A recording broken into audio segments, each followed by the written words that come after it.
I have just arrived here in front of some sway guys, which are the tension wires meant to keep the wire that Nik will be walking on stable. And right behind me here is Chris Rippo, one of his lead riggers. Chris, great to see you again, man. Good seeing you. We were talking a little bit about the purpose of these wires. Why don't you take us through that once again?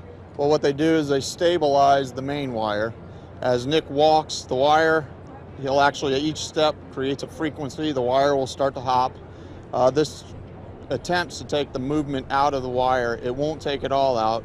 He will still be moving, but like the Grand Canyon, we use, instead of this, we use what is called pendulums. His uncle developed them and designed them, and that was what helped these guide wires work. So now, what is the acceptable amount of sway in the wires?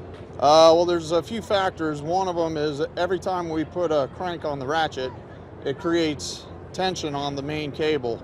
We try to stay in a variance. The engineers determine the number, and we try to stay below. If we keep cranking on it, the wire will get more stable, but we'll put too much tension on the building, so there's like an equilibrium we were looking for.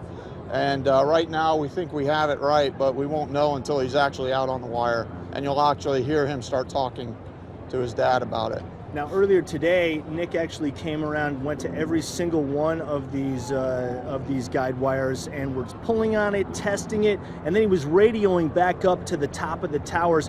What was he saying? What was he trying to figure out? We were watching the movement of the wire. So he was yanking on pretty hard to see if the wire was moving. At first, the wire did move quite a bit, and we put a little more tension on it, which eliminated some of that movement. Now, a couple days ago, the weather was much, much different than it is now. I know that earlier we were talking about how relieved you are that it is a relatively nice night. Oh, yes. November 2nd in Chicago, you can get any kind of weather. We got kind of lucky with what we have here tonight. Absolutely. Yeah, it was hail on Friday coming out of the sky, and from Florida, we don't get to deal with that, so it was an interesting day. Now, the wire in the Grand Canyon, I remember, was about the width of a tennis ball. This is a much, much thinner wire. In fact, less than half the diameter of that wire, about 3/4 of an inch. Yep.